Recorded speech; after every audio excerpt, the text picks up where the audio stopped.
Kajian ilmiah.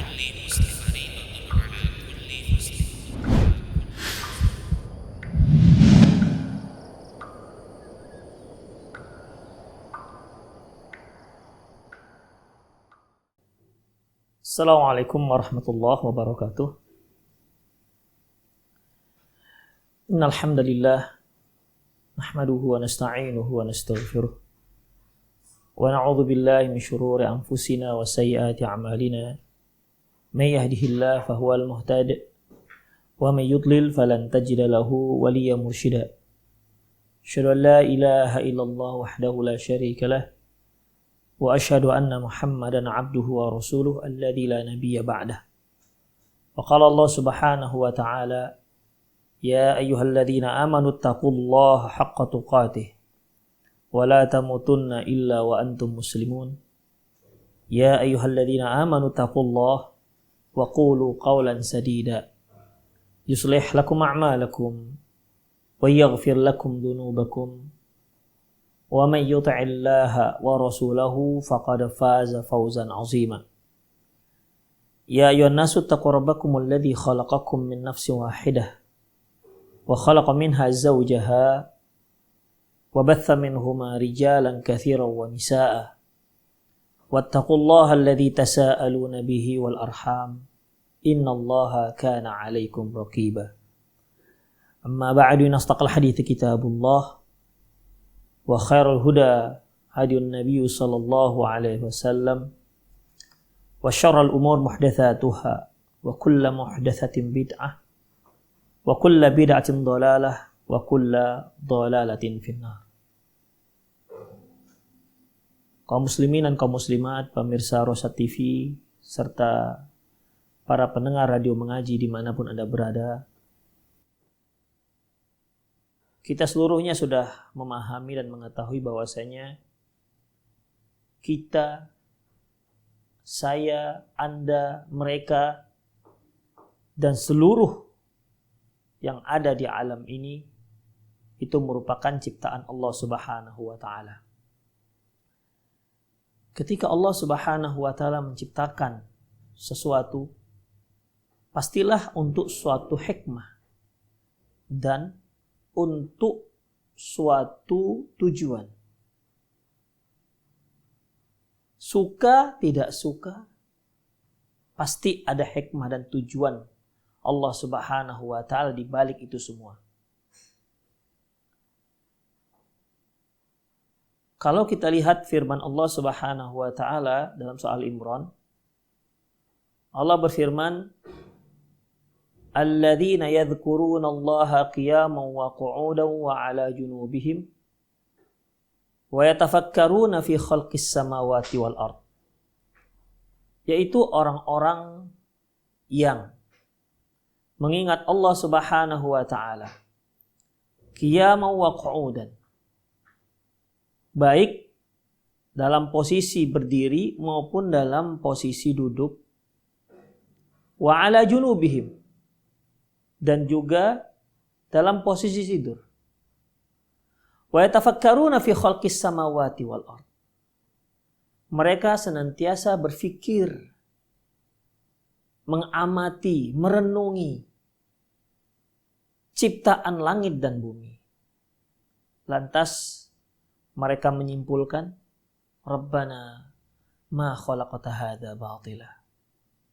Ya Rabb kami, ya Tuhan kami, Engkau tidak menciptakan semua ini batil. Artinya Engkau tidak menciptakan semua ini sia-sia. Pasti ada hikmah dan tujuannya. Subhanak, Maha suci Engkau ya Allah.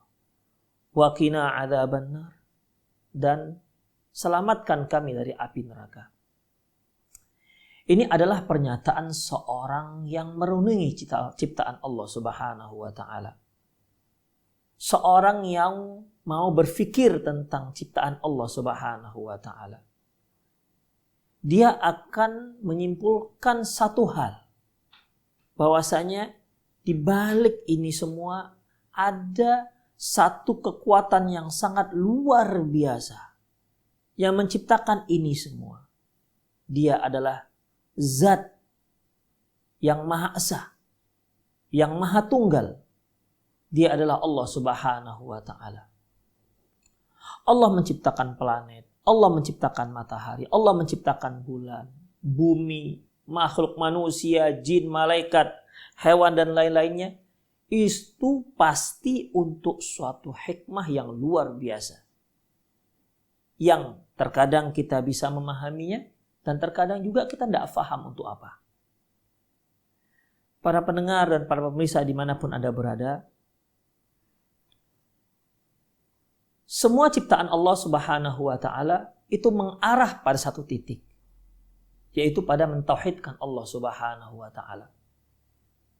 Allah Subhanahu wa ta'ala menyebutkan dalam surat Al-Isra ayat 44, "Tusabbihu lahus samawati sab'u wal ard wa man fihinna." Sungguh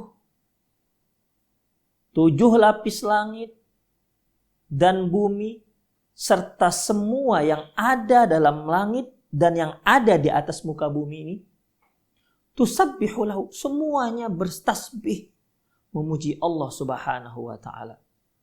Memuji Allah Subhanahu wa ta'ala. Wa in min syai'in illa yusabbihu bihamdih. Allah mengatakan tidak ada satu apapun, baik dia manusia, malaikat, hewan, tumbuhan, ataupun dia berupa zat padat, zat cair yang ada di muka bumi dan yang ada dalam bumi dan yang ada di angkasa dan ada di planet dan seluruh alam.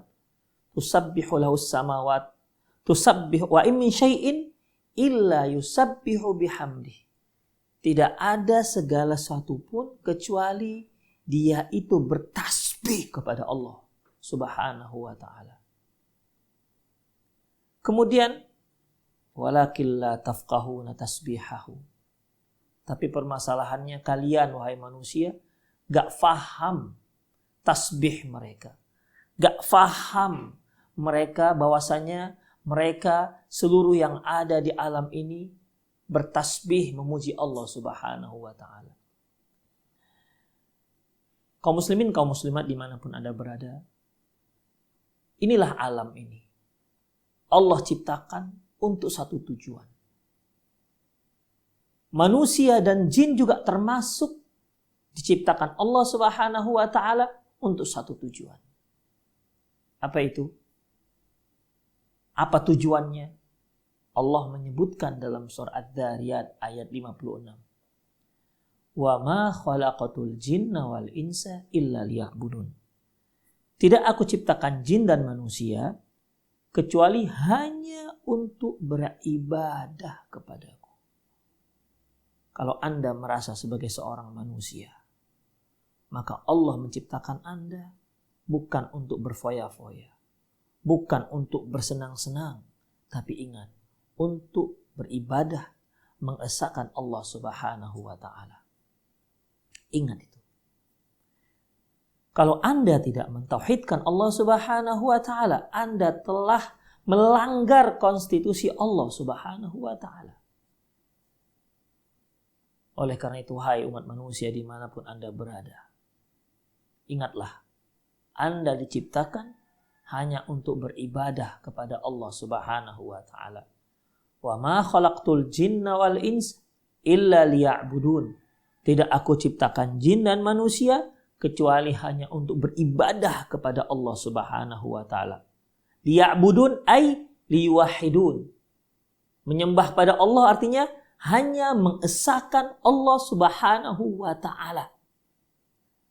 Artinya kalau ada manusia yang menyembah Allah, tapi dia juga menyembah yang lain, dia menghambakan diri kepada Allah, tapi juga dia menghambakan kepada selain Allah, menghambakan dirinya kepada selain Allah Subhanahu wa ta'ala, dia telah melanggar ketetapan Allah Subhanahu wa ta'ala ini. Ma'asyiral muslimin, dimanapun Anda berada, perlu kita ketahui bahwasanya ketika Allah menyatakan, tidak kuciptakan jin dan manusia kecuali hanya untuk beribadah kepadaku, Mungkin ada yang bertanya, emangnya Allah butuh ya untuk kita sembah? Allah sangat perlu untuk kita sembah? Jawabannya hanya satu, tidak. Allah tak butuh kita sembah. Allah tak butuh dengan ketaatan kita.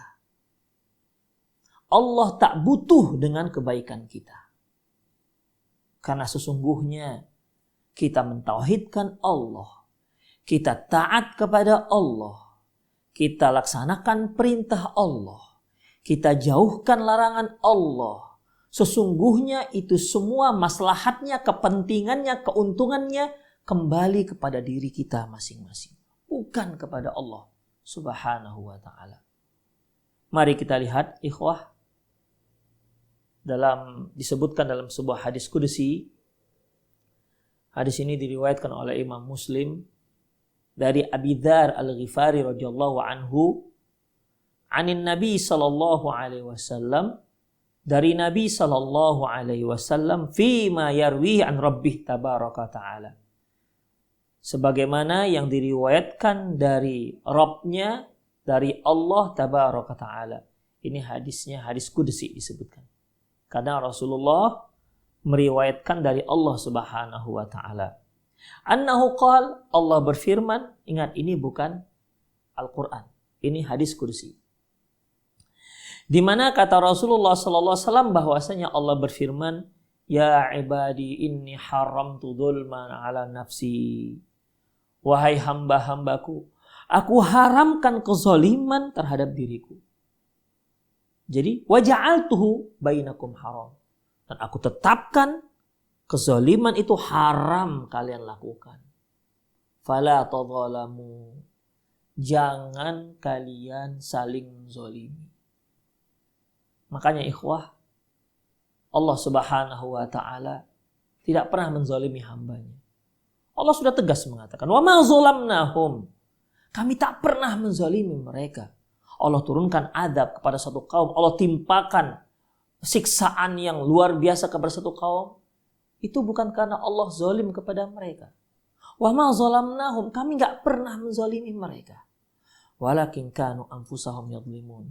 Sesungguhnya merekalah yang telah menzalimi diri mereka sendiri. Mereka yang telah mengundang azab tersebut. Bahkan mereka yang meminta-minta azab tersebut. Bukankah setiap maksiat yang kita lakukan itu akan mengundang azab, akan mengundang kemurkaan Allah Subhanahu wa ta'ala. Makanya Allah tak pernah menzalimi hambanya.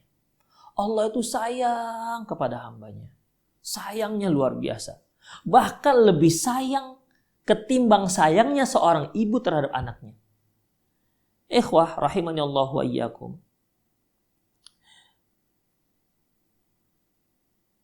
Ketika Rasulullah dan para sahabat melihat ada seorang ibu, ya, sangat sayang kepada anaknya. Kemudian dia gendong anaknya, disusui anaknya. Rasulullah katakan, menurut kalian apakah mungkin wanita ini melemparkan anaknya masuk ke api? Apakah mungkin si ibu yang sedang menyusui anaknya ini, apakah kira-kira tega si ibu melemparkan anaknya ke dalam api untuk dibakar? Tentu semua orang akan mengatakan tidak.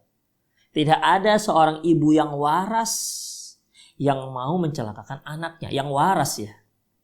Tidak ada seorang ibu yang akalnya sehat yang mau membakar anaknya hidup-hidup. Tak ada itu. Tidak ya Rasulullah, kata sahabat. Karena Rasulullah bertanya kepada para sahabat, menurut kalian apa ibu ini tega melemparkan anaknya ke dalam api, membakar anaknya? Para sahabat mengatakan tidak ya Rasulullah, tidak. Apa kata Rasulullah sallallahu alaihi wasallam? Lallahu arhamu bi'ibadihi min hadhihi biwaladihi. Demi Allah, Allah lebih sayang, lebih cinta kepada hambanya ketimbang cintanya si ibu terhadap anaknya itu. Itulah Allah Subhanahu wa ta'ala. Kalau seorang ibu adalah yang menzalimi, tapi Allah Subhanahu wa ta'ala tak ada pernah menzalimi. Karena Allah sudah tetapkan, ya ibadi inni haramtu zulma ala nafsi. Wahai hambaku, aku telah haramkan kezaliman terhadap diriku. Wa haramtu bainakum, dan aku haramkan di antara kalian. Wa ja'altu bainakum haraman fala tadzalamu. Jangan kalian saling menzalimi. Kemudian apa lagi kata Allah? Ya ibadi, kullukum dhal illa man ihtadaitu fastahduni ahdikum. Ya wahai hambaku, semua kalian itu sebenarnya sesat. Sesat. Kecuali orang-orang yang aku beri hidayah. Maka minta hidayah kepadaku.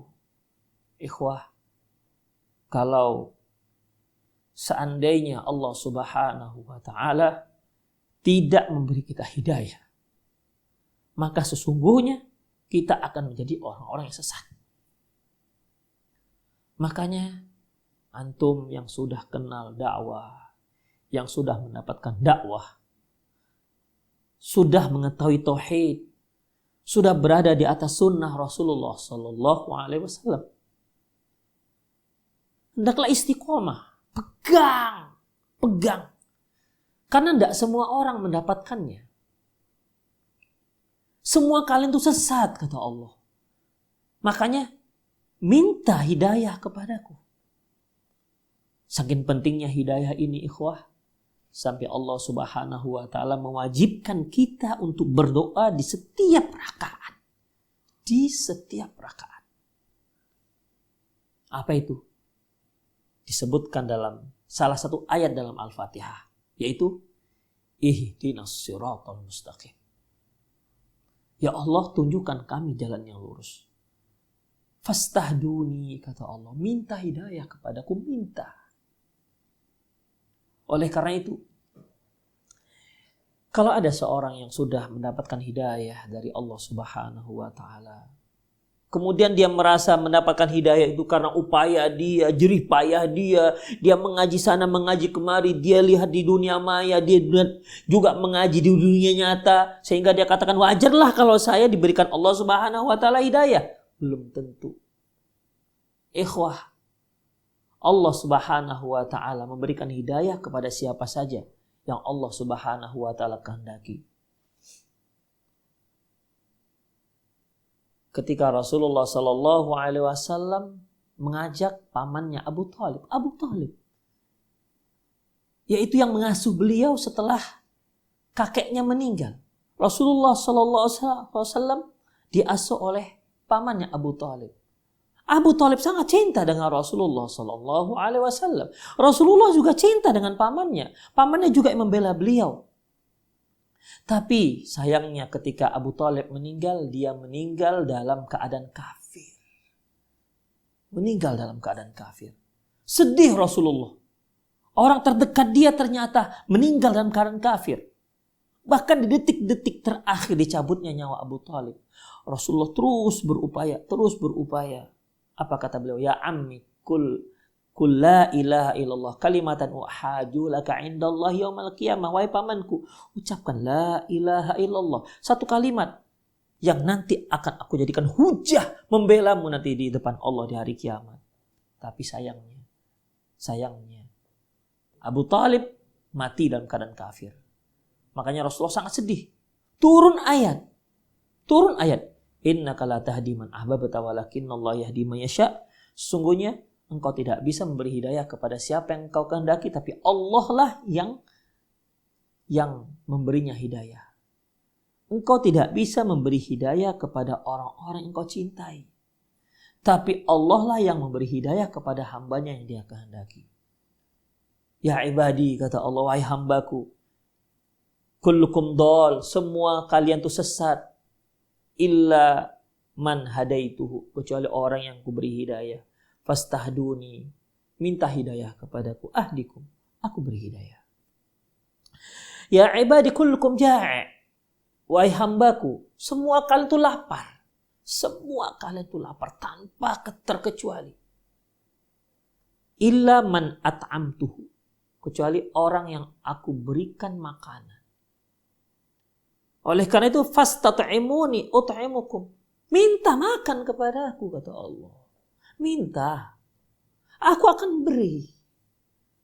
Kita seorang hamba sering lupa dengan minta kepada Allah Subhanahu wa ta'ala. Allah katakan minta, tinggal minta. Apa sih susahnya minta? Tinggal minta, aku akan berikan. Kamu itu lapar. Kamu gak akan bisa makan. Gak akan ada yang bisa kamu makan. Kalau gak aku berikan makan, kamu gak akan makan, kata Allah. Makanya minta kepadaku. Aku akan beri kamu makan. Ya ibadi kullukum arin illa man kasautuh. Wahai hambaku, semua kalian itu telanjang, tidak berpakaian. Illa man kasaitu, kecuali orang-orang yang aku beri pakaian. Fastaksuni aksukum, makanya minta pakaian kepadaku. Tidak ada seorang pun di antara kita, tidak ada seorang pun yang di antara kita lahir sudah pakai pakaian.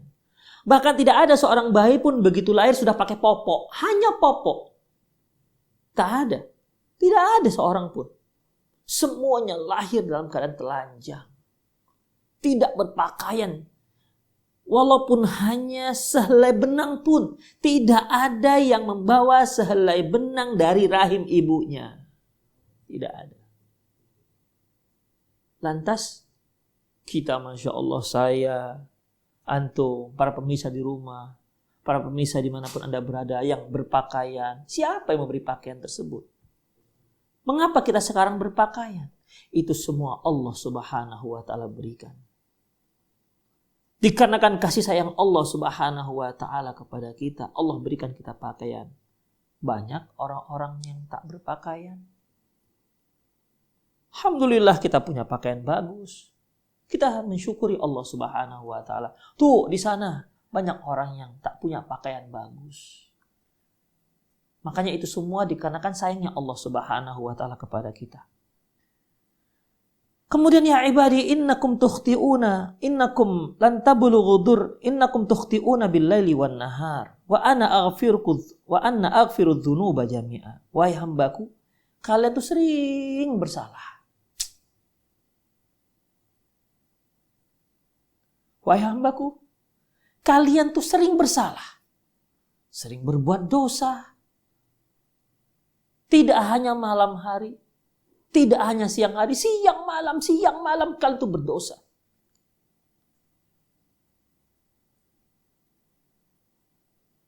Dan aku ampuni dosa kalian. Seandainya Allah Subhanahu wa ta'ala marah kepada kita, ikhwah, sungguh sudah layak kita dimarahi oleh Allah Subhanahu wa ta'ala.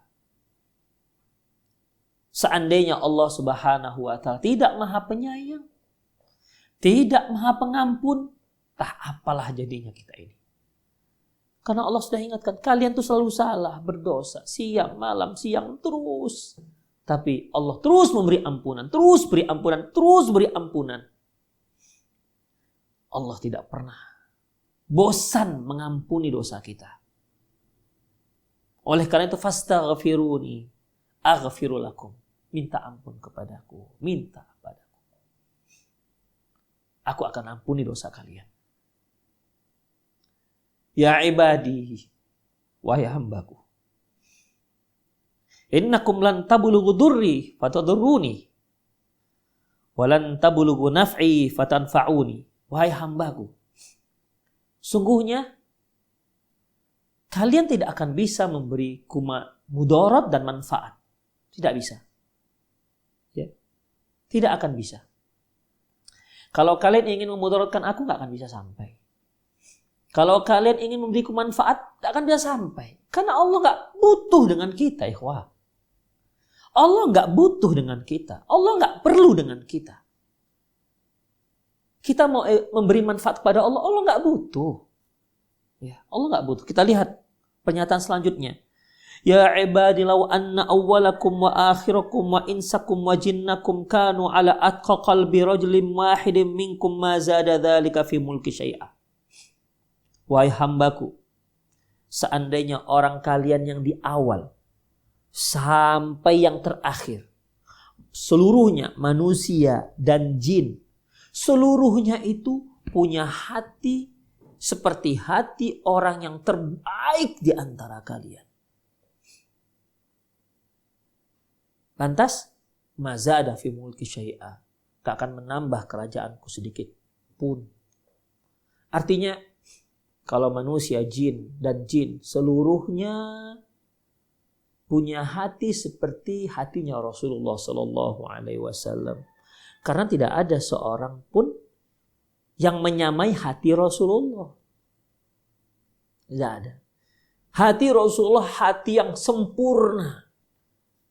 Allah mengingatkan, seandainya kalian, seluruh umat manusia dan seluruh jin punya hati seperti hatinya Rasulullah Sallallahu Alaihi Wasallam, kan sangat bertakwa itu, ya.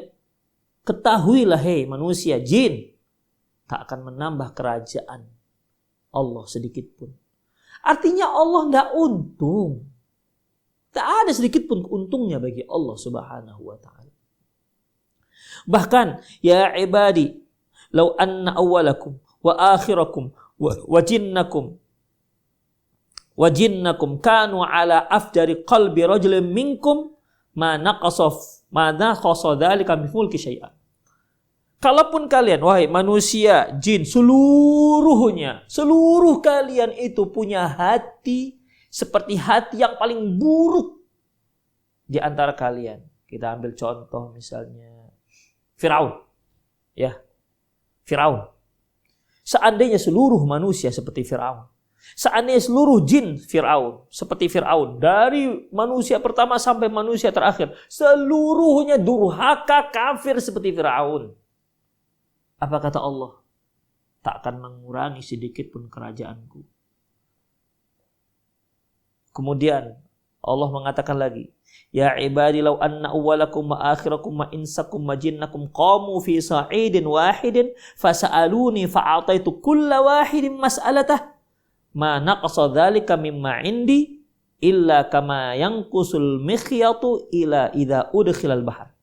Wahai hambaku, seandainya orang kalian dari awal sampai akhir, manusia dan jin, seluruhnya serempak meminta kepadaku, berada di satu tempat, seluruhnya ini, manusia, jin seluruhnya dari awal sampai akhir meminta seluruhnya kepadaku, kemudian aku berikan seluruh permintaan kalian tanpa terkecuali, tidak akan mengurangi perbendaharaan Allah Subhanahu wa Ta'ala, kecuali seperti berkurangnya air laut yang apabila dicelupkan jarum, ya, yang tersisa itu yang ada pada Allah Subhanahu wa Ta'ala.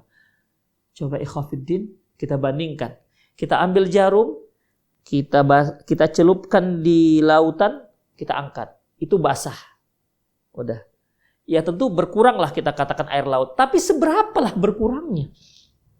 Begitulah kata Allah, kalau seluruh permintaan kalian saya berikan, kata Allah, tidak akan mengurangi sedikit pun harta kekayaanku, kata Allah. Artinya, udah kalian minta saja. Dan jangan sombong kepadaku. Ya ibadi innama hiya a'malukum uhsiyaha lakum. Wahai hambaku, sesungguhnya itu merupakan amalan kalian. Aku hitung. Ingat, aku hitung untuk kalian. Summa uwafiyakum ilaiha. Kemudian aku yang memberi kalian ganjaran. Faman wajada khairan falyahmidillah. Yang mendapatkan kebaikan, ya hendaklah dia memuji Allah. Wa man wajada ghaira dzalika fala yalumanna illa nafsah. Barang siapa yang mendapatkan selain itu artinya buruk, maka jangan dia sesali kecuali dirinya sendiri. Jadi Khafiddin dari awal sampai akhir Allah semua mengatakan, minta kepadaku. Kalian itu tidak ada apa-apanya loh, kata Allah. Ya. Kalian tadinya telanjang, kalian tadinya tak makan, kalian tadinya tidak dapat hidayah, kalian selalu berbuat salah. Sudahlah telanjang, tak makan, sesat, kemudian selalu buat salah. Aku berikan semuanya. Aku berikan hidayah, aku berikan pakaian, aku berikan makanan, aku ampuni kesalahan kalian.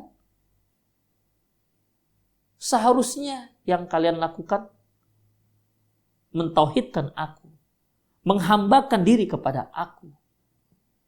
Itu yang seharusnya kalian lakukan. Itu pun kalau kalian sudah mentauhidkan aku, kalian menghambakan diri kepadaku, kalian taati semua perintahku, kalian jauhkan laranganku, itu semua juga aku catat, kata Allah. Kemudian ini semua kembali kepada kalian maslahatnya, manfaatnya. Yang baik aku sediakan surga, yang buruk neraka mengancamnya. Jadi sedikit pun Allah nggak butuh dengan kita. Kalau kita baik, kita bertauhid, hanya menyembah Allah, mengesahkan Allah dalam ibadah, kita jauhkan larangannya, kita laksanakan perintahnya. Yang untung ya kita sendiri, bukan Allah. Makanya wa ma khalaqtul jinna wal insa illa liya'budun. Tidaklah aku ciptakan jin dan manusia kecuali hanya untuk beribadah kepadaku. Dan Allah tak butuh dengan ibadahnya kita. Kalau kita ibadah, itu kembali maslahatnya untuk kita. Allah katakan tadi, innama hiya a'malukum uhsiha lakum. Itu amalan kalian. Aku hitung. Aku hitung, kemudian itu untuk kalian juga nantinya. Ganjarannya juga untuk kalian. Ikhwati fiddin rahimanallahu wa iyyakum. Oleh karena itu, mereka yang mau mentauhidkan Allah Subhanahu wa taala, dia harus berbuat, bersikap, berkeyakinan berdasarkan tutorial yang telah ditetapkan oleh Allah Subhanahu wa taala. Apa itu Al-Qur'an? Ikhwah, Al-Qur'an itu isinya seluruhnya tauhid. Seluruhnya terkait dengan tauhid. Kalau kita perhatikan Al-Qur'an, ikhwah fiddin, yang isinya seluruhnya tauhid, yang puncaknya adalah kalimat la ilaha illallah. Allah Subhanahu wa taala firman dalam surah Az-Zumar ayat 1 dan 2. Tanzilul kitabi minallahil azizil hakim. Kitab yang turun dari Allah Azizul Hakim, yang maha perkasa lagi maha bijaksana. Inna anzalna ilaikal kitaba bil haqq. Sesungguhnya kami turunkan kitab, yaitu Al-Quran, bil haqq, dengan kebenaran. Fa'budillah mukhlishan lahuddin. Sembah Allah, ikhlas, semata-mata hanya Dia. Kami turunkan kitab, sembahlah Allah. Karena apa, ikhwafiddin? Karena kitab ini membimbing kita untuk mentauhidkan Allah Subhanahu wa ta'ala. Dan memang kalau kita perhatikan Al-Quran, ikhwah, yang seluruhnya isinya tauhid, yang kalau kita jabarkan sedikit, ya, ada beberapa jabaran. Pertama, Al-Quran itu isinya terkait dengan nama dan sifat-sifat Allah serta perbuatan Allah Subhanahu wa taala. Ya, seperti nama Allah seperti Ar-Rahman, Ar-Rahim, ya, Al-Quddus, Al-Malik dan lain-lainnya. Karena ini merupakan nama-nama Allah di mana kita harus menetapkan nama Allah sesuai dengan apa yang telah ditetapkan oleh Allah Subhanahu wa taala. Demikian juga sifat-sifat Allah. Al-Quran menceritakan, mengabarkan kepada kita tentang sifat-sifat Allah. Seperti Allah yang yuhib al-mahabbah, yaitu Allah punya sifat cinta, ridho. Ya. Allah juga punya sifat marah. Dari mana kita katakan Allah punya sifat marah? Ada dalam Al-Quran. Seperti Allah katakan, kabura maqatan indallahi an taqulu ma la ta'lam. Antakulu ma la ta'lamun ma la taf'al antakulu 'ala ya ayyuhalladzina amanu lima taquluna ma la taf'alun kabura maqtan 'indallahi antakulu ma la ta'malun ma la taf'alun. Allah marah engkau mengatakan apa yang enggak kamu kerjakan. Kemudian demikian juga dengan perbuatan-perbuatan Allah. Perbuatan-perbuatan Allah. Ikhwah, kita sudah semua mengetahui bahwasanya Allah itu Maha Pencipta. Allah itu menciptakan kita. Allah itu yang menghidupkan kita. Allah itu yang mematikan kita, yang memberikan kita rezeki. Ini semua disebut dengan tauhid al-ilmi wal khabari. Tauhid ilmi al-khabari. Artinya tauhid yang terkait dengan berita tentang Allah Subhanahu wa taala, tentang nama, sifat dan perbuatan-perbuatan Allah Subhanahu wa taala. Yang kedua yaitu terkait dengan dakwah, mengajak dalam Al-Qur'an, maksudnya yaitu isinya juga diantaranya mengajak orang untuk mentauhidkan Allah semata dan menafikan seluruh sesembahan-sesembahan selain Allah Subhanahu wa taala. Ini yang disebut dengan tauhidut talab wal qasd. Tauhid talab artinya kita mengajak orang agar kita mentauhidkan Allah dan mengajak orang untuk mentauhidkan Allah Subhanahu wa taala. Ini yang dituntut dari kita. Ini yang dituntut dari kita. Kemudian dalam Al-Qur'an juga disebutkan yaitu perintah dan larangan yang itu merupakan pelaksanaan dari perintah dan menjauhkan larangan Allah Subhanahu wa taala, dan ini merupakan penyempurna tauhid. Ya, penyempurna tauhid. Ikhwah, coba perhatikan. Kalau kita meyakini Allah yang menciptakan kita, Allah yang sayang kepada kita, sebagaimana yang telah kita jabarkan tadi. Allah sangat cinta kepada kita, sebagaimana yang telah kita sebutkan tadi, yang telah kita singgung tadi. Lantas Allah larang kita untuk melakukan sesuatu. Seperti misalnya minum khamar. Kira-kira Allah melarang itu untuk memudaratkan kita atau untuk kepentingan kita? Ikhwah, perhatikan. Apabila Allah Subhanahu wa taala sayang kepada hambanya, melebihi sayangnya seorang ibu kepada anaknya, kita lihat apakah pernah seorang ibu melarang si anak untuk kepentingan si ibu? Melarang si anak karena karena iri dengki dengan anaknya? Tentu tidak. Seorang ibu melarang anaknya, memerintahkan satu perbuatan untuk dilakukan oleh anaknya. Itu semua untuk maslahat anaknya. Ibu terhadap anaknya saja seperti itu. Bagaimana dengan Allah dan hambanya? Makanya kalau kita mengetahui, kita meyakini Allah sayang kepada kita. Ketika Allah larang ini, kita harus yakini bahwasanya ketika Allah larang ini pasti bermudarat untuk diri kita. Ketika Allah perintahkan ini pasti bermanfaat untuk kita. Makanya itu merupakan penyempurna tauhid. Ya, merupakan penyempurna tauhid. Kemudian dalam Al-Qur'an itu juga berita tentang wali-wali Allah. Wali-wali Allah. Bagaimana Allah Subhanahu wa taala memberikan mereka ganjaran di dunia dan juga ganjaran di akhirat karena mereka telah mentauhidkan Allah Subhanahu wa taala seperti para nabi. Dan terakhir juga Al-Quran menceritakan tentang, mengabarkan kepada kita tentang bagaimana nasib orang-orang yang mensekutukan Allah Subhanahu wa taala. Allah ceritakan kepada kita bagaimana nasib dia di dunia dan juga bagaimana nasib dia di akhirat. Itulah dia, ada 5 poin. Baik, sekarang kita lihat. Ya, sekarang kita lihat. Ketika Allah Subhanahu wa taala menyebutkan dalam Al-Qur'an tentang nama dan sifat-sifatnya, satu hal yang penting kita ketahui bahwasanya kita tidak boleh memberikan nama kepada Allah kecuali nama yang telah Allah sebutkan dalam Al-Qur'an dan nama yang telah disebutkan Rasulullah sallallahu alaihi wasallam dalam hadisnya.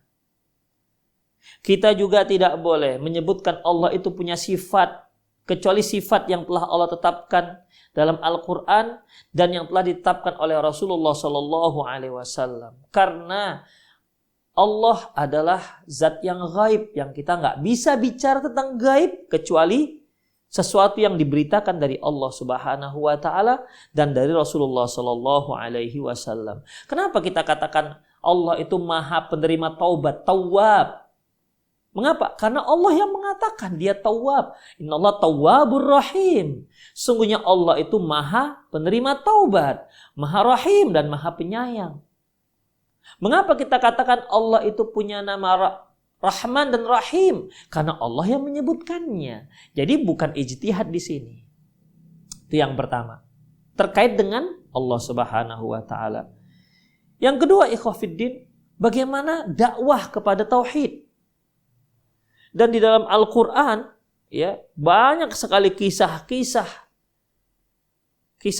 wali-wali Allah, kisah-kisah maksudnya Wali Allah itu para nabi dan rasul. Seluruh mereka mengajak kepada tauhid, pada Allah Subhanahu wa taala, mentauhidkan Allah, mengesahkan Allah. Dan menyuruh umatnya agar menjauhkan kesyirikan.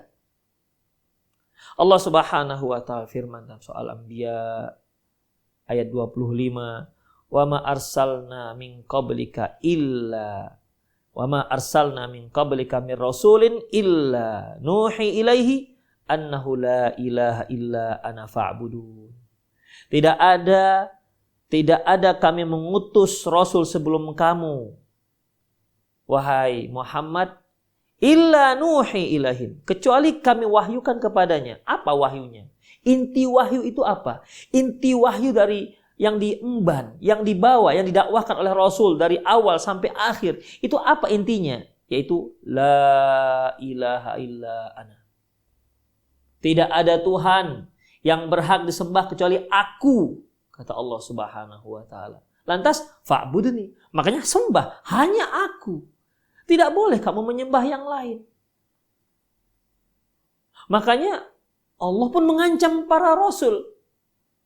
Allah bahkan mengancam Rasulullah. Lau asyrakta la yahbatanna amaluk. La in asyrakta la yahbatanna amaluk. Muhammad, kalau kamu berbuat syirik, kami hapuskan seluruh amalan kamu, kebaikan kamu.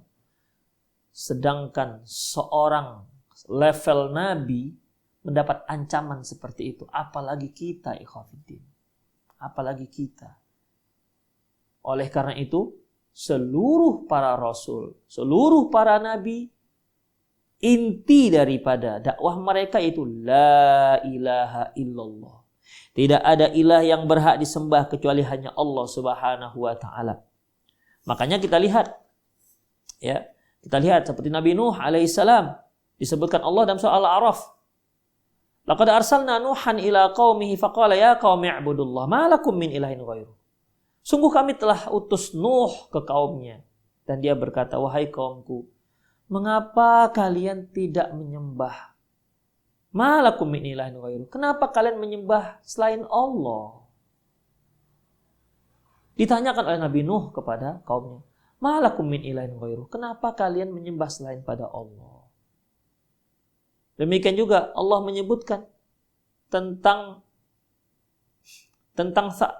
Nabi Saleh. Wa ila Thamud akhahum salihah. Dan kepada kaum Samud kami utus kawannya, temannya, sahabat mereka. Siapa? Saleh. Apa dakwahnya? Apa ajakannya? Apa perkataannya? Qala ya qaumi i'budullah. Wahai kaumku, sembahlah Allah.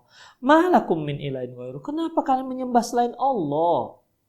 Ini suatu kedurhakaan yang luar biasa. Allah yang memberi kalian kehidupan, Allah yang memberi kalian pakaian, Allah yang memberikan kalian makanan. Kenapa kalian gak menyembah Allah? Ini durhaka yang luar biasa. Ini kezaliman yang luar biasa. U'budullah. Sembahlah Allah. Ma lakum min ilahin ghairuh. Kenapa kalian menyembah pada selain Allah? Allah juga menyebutkan tentang Nabi Syuaib. Wa ila Madyana akhahum Syuaiban faqal, dan kepada Madian diutus kepada mereka temannya, kaumnya, sahabat mereka. Siapa tuh? Syuaib. Apa katanya? Ya qaumi i'budullah. Wahai kaumku, u'budullah. Sembahlah Allah. Ma lakum min ilahin ghairuh. Kenapa kalian tidak menyembah? Kenapa kalian menyembah selain Allah Subhanahu wa taala? Demikian ikhwatiddin, rahimani Allah wa iyyakum. Jadi para pemirsa sekalian, para pemirsa Rosyad TV, serta para pendengar radio Medan Mengaji dimanapun Anda berada, semua dakwah para Rasul menuju pada titik, yaitu untuk menegakkan kalimat tauhid, la ilaha illallah, dan memberantas seluruh kesyirikan. Itulah dia. Itu inti daripada dakwah para nabi. Jadi kalau ada orang yang mengatakan bahwasanya ada nabi yang mengajak mereka untuk menyembah si nabi, ini bohong, ini hoax, ya. Ini berita yang salah, tak benar. Allah pernah berkata kepada Nabi Isa alaihissalam. Apa kata Allah? Wa idh qala Allah ya Isa bin Maryam. Allah berkata, ya Isa, anaknya Maryam. A anta qulta lin-nasi ittakhiduni wa ummi ilahaini min dunillah. Apakah betul kamu itu yang menyuruh kaummu untuk menyembah dirimu dan menyembah ibumu? Betul enggak ini? Ilahaini min dunillah, selain Allah. Apa betul ini dakwah kamu kepada kaummu? Apa kata Nabi Isa? Qala subhanak. Qala subhanak. Subhanallah. Kata Nabi Isa, enggak benar. Ma yakunu li an aqula ma laisa li bihaq. Enggak mungkinlah ya Allah aku mengatakan tentang dirimu sesuatu yang enggak benar. Wa in kuntu qultu faqad alimtah. Kalaupun seandainya memang aku pernah mengatakan seperti itu, aku pernah mengajak kaumku untuk menyembah diriku dan menyembah ibuku, faqad alimtah, sungguh engkau telah mengetahui. Pasti engkau telah tahu tentang itu. Ta'lamu ma fi nafsi wa la a'lamu fi nafsik. Ta'lamu ma fi nafsi wa la a'lamu ma fi nafsik. Engkau mengetahui apa yang ada pada diriku dan aku enggak mengetahui apa yang ada pada dirimu. Innaka anta 'allamul ghuyub, karena sesungguhnya engkau itu maha mengetahui ilmu gaib. Jadi dibantah oleh Nabi Isa alaihissalam. Jadi mereka yang mengatakan pengikut Nabi Isa alaihissalam, kemudian mereka menyembah Nabi Isa alaihissalam, ini merupakan kedurhakaan yang luar biasa. Ini kezaliman yang luar biasa. Penisbatan sesuatu yang tidak pernah dikatakan oleh Nabi Isa alaihissalam. Nabi Isa itu dakwahnya tauhid, hanya menyembah Allah Subhanahu wa taala. Ikhwat fiddin rahimani Allah wa iyyakum. Oleh karena itu, ya, Quran isinya mengajak, di antaranya adalah kisah-kisah ataupun menceritakan tentang para nabi dan rasul yang mengajak orang-orang untuk mentauhidkan Allah Subhanahu wa taala. Yang ketiga yaitu dalam Al-Qur'an juga disebutkan tentang adanya larangan dan adanya perintah. Ikhwah, kalau kita memang seorang yang beriman kepada Allah, mentauhidkan Allah, pastilah kita akan taat kepada Allah Subhanahu wa taala. Karena makna daripada kalimat la ilaha illallah di antaranya yaitu imtithalu fima amar. Melaksanakan apa yang diperintahkan oleh Allah Subhanahu wa taala. Kemudian wajtinabu fi manaha anhu wazajar, dan menjauhkan apa yang dilarang dan yang dicela oleh Allah Subhanahu wa taala. Dan apa yang dicela oleh Allah, apa yang dilarang oleh Allah, itu semua untuk kepentingan kita. Apa yang disuruh oleh Allah, diperintahkan oleh Allah, itu semua juga untuk kepentingan kita, untuk maslahat kita, untuk kelanggengan kita, untuk kebahagiaan kita. Itu dia, hanya itu, bukan untuk kepentingan Allah Subhanahu wa taala. Allah haramkan khamar, jangan kalian minum khamar. Yas'alunaka 'anil khamri wal maisir, mereka bertanya kepada kamu tentang khamar dan judi. Qul fihi ma itsmun kabir wa manafi'u linnas. Katakanlah bahwasanya pada khamar dan judi itu ada dosa besar dan ada manfaatnya. Wa itsmuhuma akbaru min naf'ihima. Tapi dosanya lebih besar ketimbang manfaatnya. Makanya dilarang oleh Allah Subhanahu wa taala. Yang keempat, ikhwafiddin, juga Allah menceritakan dalam Al-Qur'an yaitu berita tentang bagaimana Allah memberikan ganjaran kepada orang-orang yang mentauhidkan Allah Subhanahu wa taala. Baik ganjaran di dunia maupun ganjaran di hari akhirat. Kemudian yang kelima yaitu Allah Subhanahu wa taala menceritakan tentang bagaimana Allah menghancurkan, Allah menyiksa, Allah turunkan azab kepada orang-orang musyrik, orang-orang yang mensekutukan Allah Subhanahu wa taala. Dan bagaimana Allah siapkan untuk mereka balasan di hari akhirat. Sungguh satu ayat saja cukup membuat orang-orang yang mensekutukan Allah itu menderita. Apa itu? Innallaha la yaghfiru ayyushraka bih wa yaghfiru ma duna dzalika liman yasha. Sungguhnya Allah tidak akan mengampuni dosa orang yang mensekutukan Dia. Wa yaghfiru ma duna dzalika liman yasha, tapi masih mengampuni dosa-dosa selain daripada dosa syirik. Liman yasha, bagi siapa saja yang Allah Subhanahu wa taala kehendaki. Ikhwatiddin rahimani Allah wa iyyakum. Kalau masalah kisah bagaimana Allah menghancurkan kaum Tsamud, Allah turunkan siksaan pada kaum 'Ad, Allah turunkan azab pada kaum Lut, Allah tenggelamkan kaum Nuh, dan banyak berita lainnya, ya, itu diantara akibat orang yang mensekutukan Allah Subhanahu wa ta'ala. Termasuk wabah yang sedang merebak di seluruh dunia, merasa ketakutan dengan makhluk Allah yang sangat kecil. Seluruhnya ketakutan. Itu juga dikarenakan ulah manusia. Ma asaba min musibatin, tidak ada satu musibah yang muncul kecuali itu akibat ulah manusia. Kecuali akibat ulah manusia. Rasulullah sallallahu alaihi wasallam juga bersabda,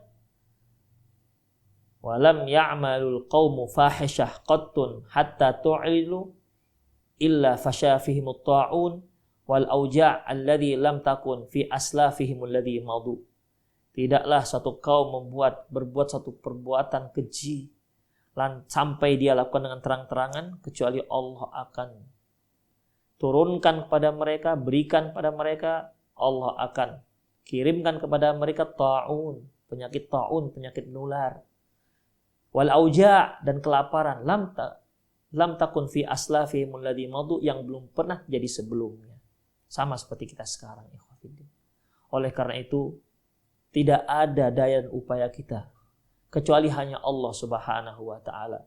Sehebat-hebat Anda sebagai seorang ahli virus sedang ketakutan, takut terkena virus, makanya fafirru ilallah, kembali kepada Allah Subhanahu wa ta'ala. Kembali kepada Allah Subhanahu wa ta'ala. Karena sesungguhnya hanya Allah yang bisa mengangkat wabah ini. Semoga Allah Subhanahu wa ta'ala melepaskan kita, menjauhkan kita dan mengangkat wabah ini, sehingga kita bisa kembali hidup normal, kembali tentunya bisa melaksanakan apa yang telah ditetapkan oleh Allah Subhanahu wa ta'ala. Semoga kaum muslimin yang lalai akan merubah mereka menjadi orang-orang yang taat kepada Allah Subhanahu wa ta'ala. Dan kalaupun mereka taat, itu pun untuk kepentingan mereka, bukan untuk kepentingan Allah Subhanahu wa ta'ala. Saya kira itu saja. Aku qouli hadza wa astaghfirullah li wa lakum wa lisa'il muslimin innahu wal ghafurur rahim. Bagi para pemirsa dan para pendengar yang ingin bertanya, silakan kirimkan ke pesan singkat 0895 6113 27778. Saya ulangi, silakan kirim ke pesan singkat 0895 6113 27778.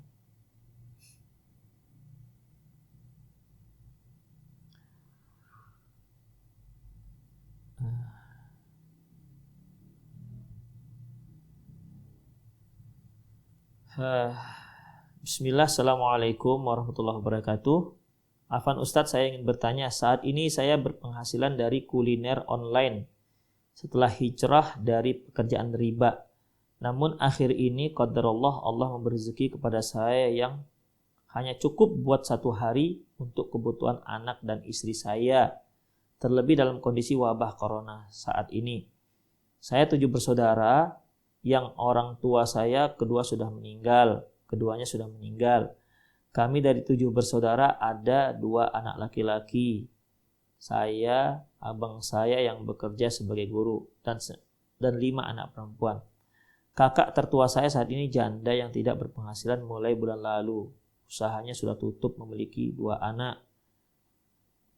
Panjang ya. Saya dan saudara saya sepakat untuk membantu kakak tertua tersebut untuk membantu setiap bulan. Namun saya saat ini belum bisa ikut untuk membantu karena memang keuangan saya masih bisa untuk memenuhi kebutuhan anak istri saya. Mengetahui hal ini, kakak kedua saya menegur saya, mengatakan kalau ada niat kamu pasti bisa membantu kakak tertua kami. Saya sudah jelaskan kondisi saya, namun sepertinya kakak kedua saya tetap meragukan niat saya untuk membantu kakak tertua kami. Mohon penjelasannya Ustadz. Jazakumullah khairan. Ikhwah, Allah Subhanahu wa ta'ala firman, yas'alunaka madza yunfiquna qulil 'afw. Mereka bertanya kepada kalian apa yang mereka infakkan. Madza yunfiqun, apa yang harus mereka infakkan dan ke siapa mereka menginfakkan. Qulil 'afwa. Katakan ya Muhammad, yaitu afwa. Afwa ini artinya sesuatu yang lebih dari dirimu. Artinya sebagaimana sabda Rasulullah sallallahu alaihi wasallam, beliau katakan bahwasanya ma at'amta 'ala nafsik fahuwa shadaqah. Apa yang kamu berikan untuk dirimu, untuk kebutuhan dirimu, maka dia sedekah. Wa ma at'amta 'ala waladik wa zaujatik fahuwa shadaqah. Dan yang engkau berikan, makanan yang engkau berikan untuk anak dan istrimu itu sedekah. Wa ma at'amta 'ala khadimik fahuwa shadaqah. Fabda bima ta'ul. Dan apa yang engkau berikan untuk pembantumu itu sedekah. Fabda bima ta'ul, maka mulailah dari orang yang memang berada di bawah tanggung jawabmu. Jadi ikhwafiddin, tentunya kalau kita punya keterbatasan dana, maka kita utamakan dahulu kebutuhan pokok kita dan keluarga kita yang berada di bawah tanggung jawab kita. Seperti apa? Anak dan istri. Itu dia. Ingat, yang dimaksud kebutuhan di sini adalah kebutuhan pokok. Bukan kebutuhan, bukan sekedar kebutuhan. Karena manusia punya kebutuhan yang tak terhingga. Yang apabila diperturutkan, maka seberapapun tidak akan pernah mencukupi dirinya. Bukankah Rasulullah Shallallahu Alaihi Wasallam pernah mengatakan, "Lau kana li bani Adam wadiyani minadz dzahab la ahabba ayyakuna wadiyan tsalitsan." Seandainya anak Adam punya dua lembah yang isi lembah tersebut dipenuhi dengan emas, la ahabba ayyakuna wadiyan tsalitsan. Sungguh dia ingin punya lembah emas yang ketiga. Falayyam la ufahu illa turab. Tidak ada yang bisa memenuhi mulutnya illa turab, kecuali tanah. Dah mati dia, baru dia selesai. Kalau enggak, kebutuhannya tanpa batas, unlimited bahasa orang sekarang. Makanya kita masuk dengan kebutuhan di sini adalah kebutuhan pokok. Kalau sudah terpenuhilah sandang, pangan dan papan, ya tentunya dengan kebutuhan yang sangat sederhana lah. Yang penting makan, yang penting punya pakaian, yang penting punya tempat tinggal. Bersisa kasihkan kepada kakak Anda. Ya. Berikan kepada kakak Anda. Ikhwafiddin, ketika Abu Talhah radhiyallahu anhu mendengar firman Allah Subhanahu wa taala, "Lan tanalul birra hatta tunfiqu mimma tuhibbun." Kalian tidak akan mendapatkan kebaikan sampai kalian memberikan menginfakkan apa yang kalian suka. Apa yang kalian suka. Lantas Abu Talhah radhiyallahu anhu datang kepada Rasulullah SAW dan dia menginfakkan apa yang paling dia suka, yaitu berupa sumur yang ada di Madinah dekat Masjid Nabawi. Lantas apa kata Rasulullah sallallahu alaihi wasallam? Sebaiknya engkau berikan untuk kerabatmu. Sebaiknya engkau berikan untuk kerabatmu. Di antara kerabat Abu Talhah yaitu Ubay bin Ka'ab. Di antaranya karena dia termasuk orang miskin. Dan dalam hadis yang lain Rasulullah sallallahu alaihi wasallam juga bersabda, mereka yang menginfakkan hartanya untuk kerabatnya, maka dia dapat 2 pahala. Pertama, pahala nafkah, pahala sedekah. Dan kedua, pahala mentautkan, menguatkan tali silaturahmi. Demikian. Kemudian Rasulullah SAW juga menyatakan siapa yang paling prioritas diberikan. Beliau sebutkan dirinya, keluarganya. Kemudian setelah itu apa kata beliau? Summa absaru. Summa absar. Kemudian setelah itu absar. Artinya kerabatmu, kamu harus perhatikan siapa di antara kerabatmu yang paling membutuhkan. Ya apabila memang kakak Anda yang tertua memang membutuhkan, berikan. Jika memang kelebihan. Jangan sampai Anda memberikan kepada kakak Anda sementara yang benar-benar berada di bawah tanggung jawab Anda, yaitu anak dan istri, kelaparan. Jangan sampai. Ya. Jangan sampai. Makanya fabda bima ta'ul, mulailah Berilah nafkah kepada orang-orang yang memang di bawah tanggung jawabmu. Allahu a'lam bissawab. Adapun mengenai komunikasi dengan keluarga yang lain, cobalah difahamkan kepada mereka ya, agar mereka tidak berburuk sangka kepada antum. Allahu a'lam bissawab.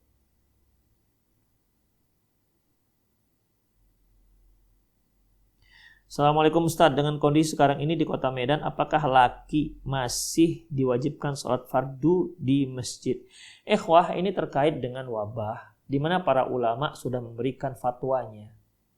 Ya, di mana para ulama sudah memberikan fatwanya. Apabila mereka khawatir tentang diri mereka terkena wabah, ya, maka mereka bisa mendapatkan uzur, sudah mendapatkan uzur untuk tidak ke masjid. Hanya saja untuk menutup masjid ini tentunya tinggal kita menunggu perintah dari ketetapan pemerintah. Tapi kalau untuk personal yang mereka ragu, mereka khawatir kalau mereka berkumpul di masjid nanti akan tertular, maka itu merupakan salah satu alasan, boleh jadikan satu alasan untuk tidak pergi ke masjid. Demikian. Karena di Medan juga untuk Sumatera Utara itu sudah termasuk zona merah ya untuk COVID-19. Allahu a'lam bissawab.